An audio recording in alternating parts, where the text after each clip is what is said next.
Thank you very much, everyone. Can you hear me? A bit smaller than most people, so. I suppose when I was leaving the Health and Social Care Board, I think it was Adrian said she'll probably reinvent herself, so I have.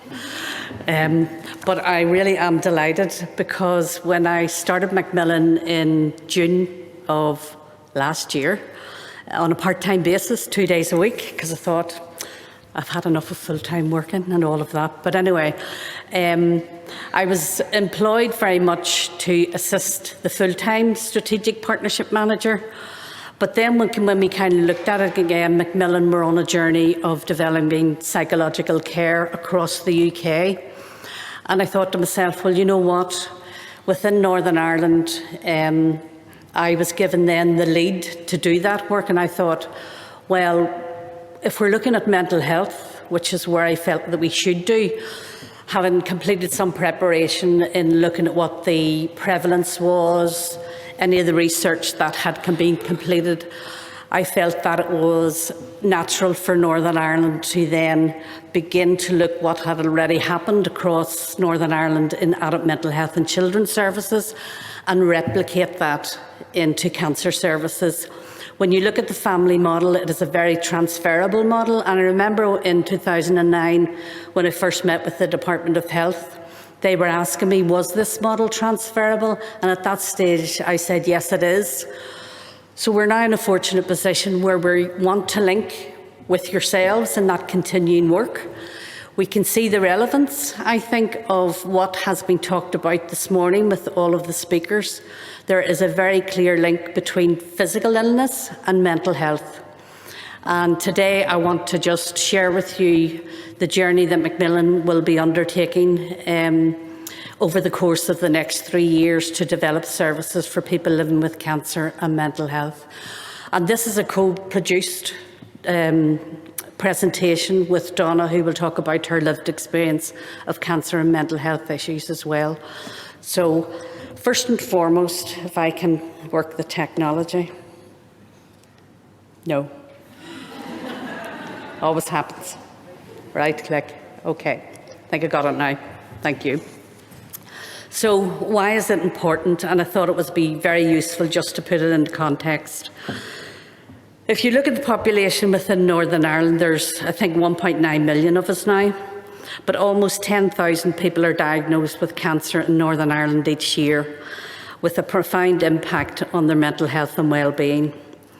And I suppose that's not surprising when you look at the issue when someone has a cancer diagnosis. It's a very distressing time for them, so it's quite natural that their emotional health and well-being will be affected. Also in Northern Ireland, there's very limited data about the prevalence of mental health in people living with cancer specific to Northern Ireland.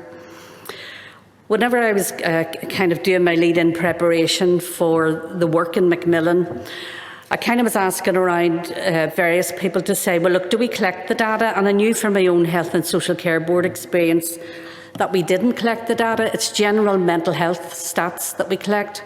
We don't actually collect the statistics of anyone who has a mental health diagnosis who then goes on to have a cancer diagnosis, and vice versa.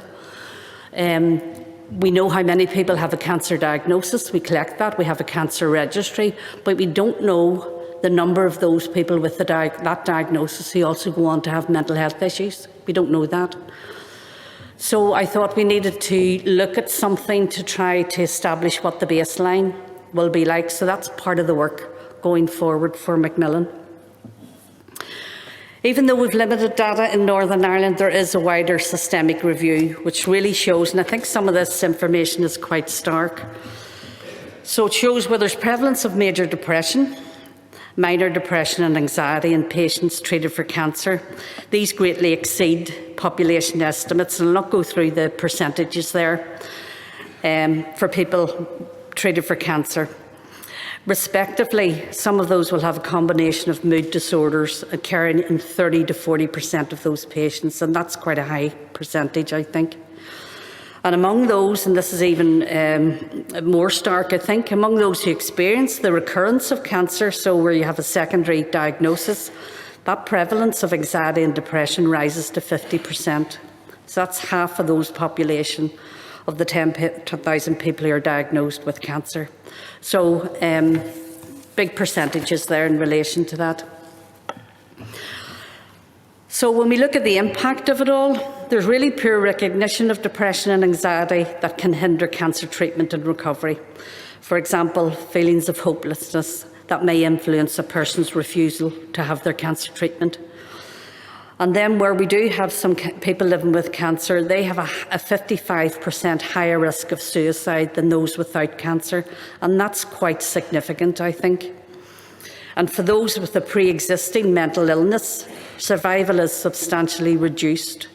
Their mortality risk is 90% higher in patients with schizophrenia and 20% higher in patients with prior depression. That is really significant, I think. And it's probably not information that's widely known across our mental health family here in Northern Ireland, but it's really important as part of the work that MacMillan will be doing to actually raise the platform of mental health issues for people living with cancer. And of course, as we know, COVID-19, all of us have been affected in terms of emotional health and well-being, but people living with cancer have experienced delays to their diagnosis, disrupted treatment and heightened levels of anxiety, isolation and vulnerability as a result of COVID. So whilst you're there with a cancer diagnosis, I think it's only right and quite natural that people's emotional health and well-being and the mental health deterioration has occurred as a result of COVID. We're now seeing people even with late presentation of their cancer diagnosis coming to the fore. There's a very clear lack of awareness and still the level of stigma, and we've heard about that earlier on today as well, around cancer and mental health, meaning that people don't often self-identify or look for support. The issues also involve the need for improved psychosocial assessment at the point of cancer diagnosis, meaning that issues are not identified early enough by professionals. And there's a clear disconnect between physical and mental health services, meaning that the right person-centred support is not provided at the right place and at the right time. However, we have our mental health strategy now that very clearly one of the actions is citing the need to look at people's mental health issues whenever they have a physical illness or condition.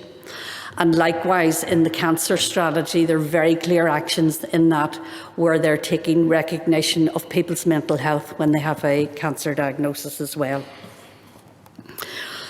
The issue for ourselves also is that professionals lack the level of understanding and skills specific to cancer and mental health to provide the appropriate and family-focused support. And there's also, we're not adequately empowered to self-help with the right supportive networks in place either. So there's still significant gaps in relation to the data for Northern Ireland for people with cancer and mental health issues.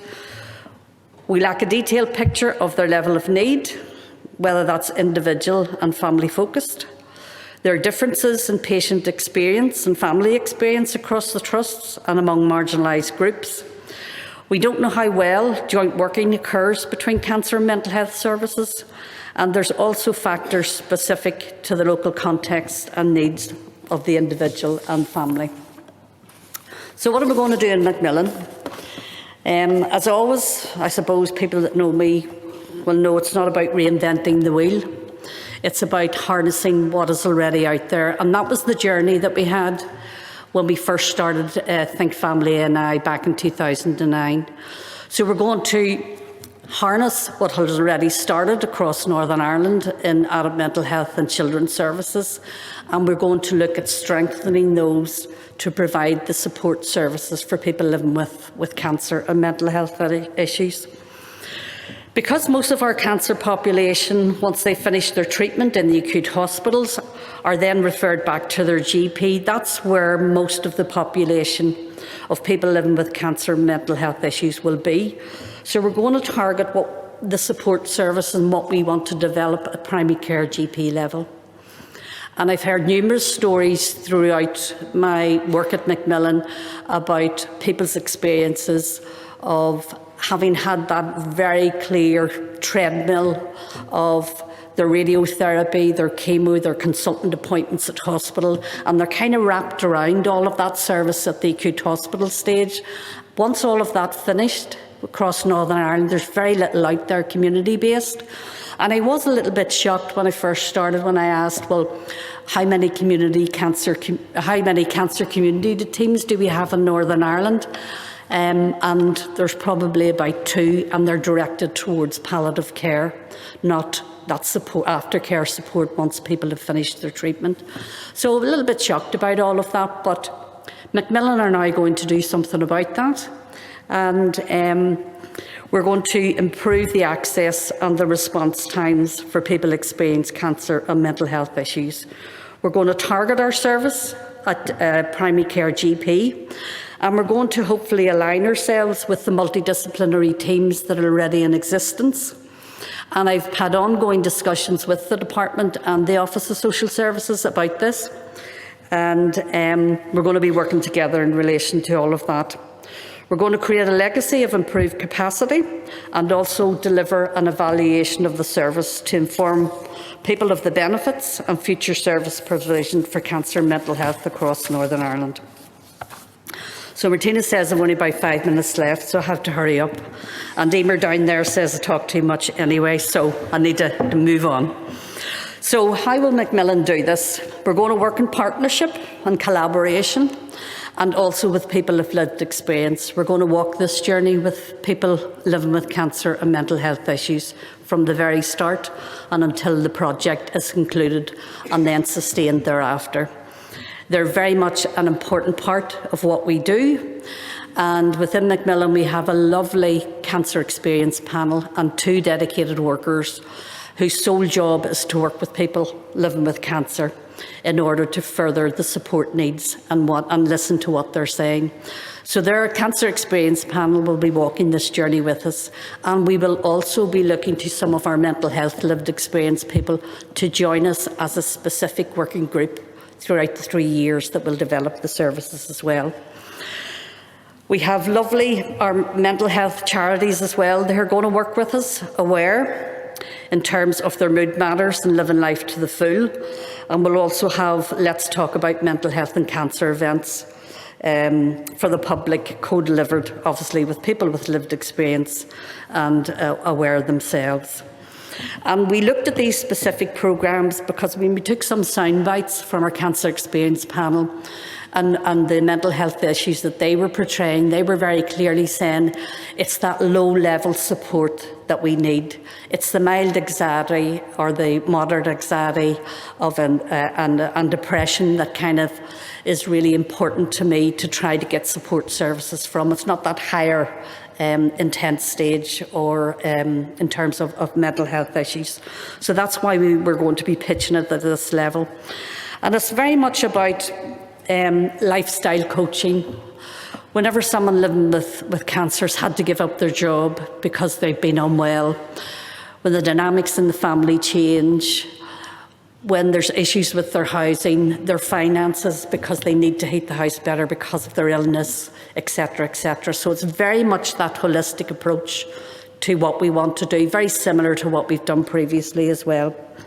The recovery colleges and the trusts are really important, and we've had discussions with them already. So we're going to develop some further support programmes for people living with cancer and mental health issues. And again, our engagement team will walk hand in hand with us and support the work that we're going to do. You will see there we're going to work with the Queen's Archaeology Project, and people are saying, well, what's that got to do with all of this? This is bringing that softer psychological support for people living with cancer and mental health. They're going to be involved in practical digs, they're going to be involved in pottery and basket weaving, making, etc. So it brings that kind of nice balance from the therapeutic interventions that we want to bring as well. Equally important, and we've heard quite extensively about the importance of training our workforce. We will be working with children in Northern Ireland, and we did some really incredible work with them previously. as Think Family and I to look at training our voluntary sector in the family model in terms of foundation, but also in skills training as well. So we're going to be using the bespoke model that Sunny have developed, and we have Adele here today, I think, who's going to be the person who will coordinate everything for us, and she'll be working with MacMillan in relation to all of that. To deliver the bespoke one-day foundation, provide skills and link with existing forums. Really important. We've heard about the tremendous work that is happening with the Think Family practitioners, that regional group. And we need to share the learning across both mental health and cancer. And I think MacMillan can bring some learning to that group and vice versa from the mental health aspect as well. So we would hope, Martina, that you'll invite us to that regional group to share all of that learning as well. We also want to look at resource, and this is what I'm really excited about, because MacMillan has approved the funding for all of what I'm talking about so far. And we're going with social work in the first instance because we have Think Family social work practitioners, and because we can share that learning. It's a natural infrastructure we already have there. So we're going to be working, hopefully, at times with the social workers to share all of that learning. And you can see there the posts that we want to recruit. A leadership post, 5 posts, 1 in each trust, to focus on training, development, scoping that baseline data that I talked about, and some service delivery in terms of a small caseload where we can work with families, imply family-focused practice and use the family model as the framework for all of that. I have a lovely GP leadership post already in place. It's Dr. Jerry Miller, who's been involved with the MacMillan for some years and can talk the language of GPs, which is really, really important, and has well-established links across Public Health Agency, SPPG now as it's called in terms of integrated care, and also with the apartment. And I don't think we would have got as far if Jerry hadn't been there, because he's done tremendous work with the GPs, and we will continue to develop all of that with Jerry kind of leading that. He says that he's my undercover agent, so there you go. It's very much about collaborating and working in partnership to ensure that those service supports, the infrastructure that's already in place, aligning with the systems that are already there, the protocols, the pathways, at high-level group stage and also local groups to drive the change. And if there's anything that I've learned about Think Family since I started it in 2009, it was evaluation is really key. It's equally as important as the people delivering the service, because if we can't evidence the difference it makes, then we will not be able to shape and influence how commissioning services through to the future will look. So in the work that MacMillan will do, evaluation is really key across all those support programmes, the training and also the posts that we will recruit in due course. And finally, why is it important in a wider context? It'll give us that baseline, very similar to what we did in terms of the baseline of family-focused practice and the research the Queen's undertook that we heard about earlier on. We need to get a baseline of what that data looks so that we can then begin to build the blocks for what it might look through to the future in terms of providing the support for people living with cancer and mental health. I touched on the cancer strategy and the mental health strategy, and I've already had discussions at departmental level, looking at how we can assist both strategies and the people that are delivering those to make sure that the needs of people living with cancer and mental health issues are taken into consideration under those specific actions in those strategies. Again, it's about strengthening collaboration at strategic, operational and frontline. No point doing one or the other, you have to do all 3 together. And the training will provide staff with a very different level of understanding, knowledge and skills specific to people living with cancer and mental health, and embedding that family-focused practice using the family model, because it is very transferable. And also lastly to say is that identification of need, care and support becomes integral to individual and family-focused recovery for people living with cancer and mental health issues. That's all I want to say at this point in time. As I alluded to earlier on, the work that MacMillan will do is not important unless we walk the journey with people with lived experience. So I'd like to put your hands together for Donna, who will give her story of her lived experience.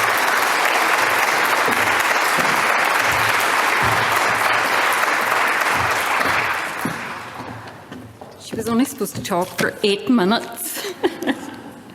I apologise for the papers, everybody. Unscripted, I tend to get very emotional, and I'm an ugly crier, so nobody wants to see that. So, hello everybody. Thank you so much for the opportunity to speak. I'm actually really grateful to be standing here today.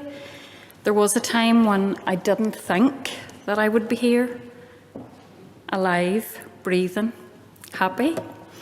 I'd always viewed cancer as a physical illness.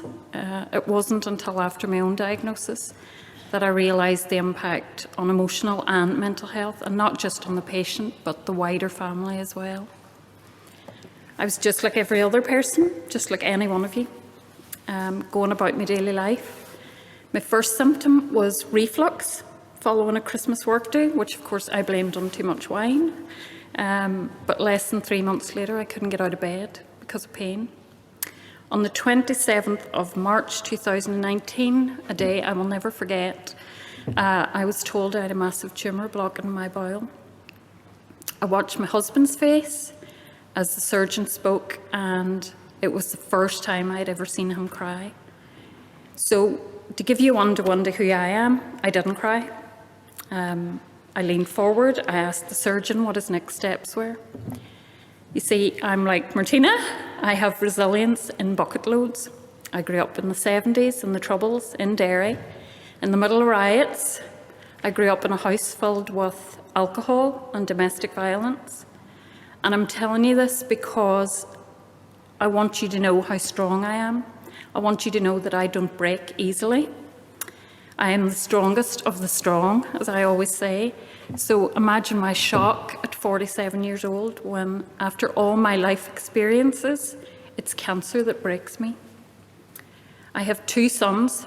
Fun was 11 and Evan was 15, and he was just about to sit his GCSEs whenever I had to tell them that I had cancer.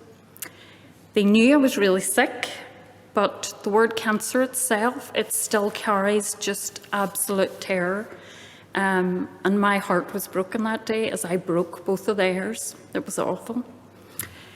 So surgery's tough going through cancer. Chemo is savage. That's the only word I can use to describe it. And people often describe cancer as a battle. And if cancer's the battle, then chemo to me is Fight Club. You're the underdog in the ring with the heavyweight champion of the world. You're bloodied, you're beaten, and you've got no other choice but to get up on your feet again and again and again. You know, your family and friends are all watching you, they're all cheering you on, and you can't let them down.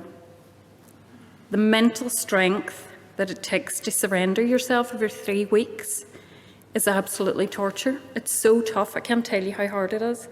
And, you know, your family are all cheering you on, so you can't back down, you have to do it. PTSD is how my GP later described it to me after I got a further diagnosis of skin cancer in 2020.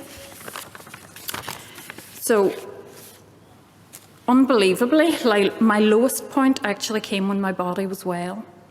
Like many of you, I was one of those people who could do 50 things at the one time. I had loads of things going on when I was well. My mind had always been my greatest ally. But when treatment ended, my mind was just my worst enemy. The chatter was constant. There was no escape from a stage 3 cancer diagnosis, no respite from the fear of facing treatment all over again, and no fleeing the thought of dying, of leaving behind my husband and my 2 sons. The mental pain that comes at that time, it's really shocking. It's like a trick, like a bad joke. You know, your treatment's done and physically you're feeling much better. Your family are celebrating, they think you're cured. You know, you should be ecstatic, wearing a smile on your face, but you're absolutely broken. You've been broken into 1,000 pieces, and reality catches up with you. Denial abandons you, and there's nothing you can do but just to face it.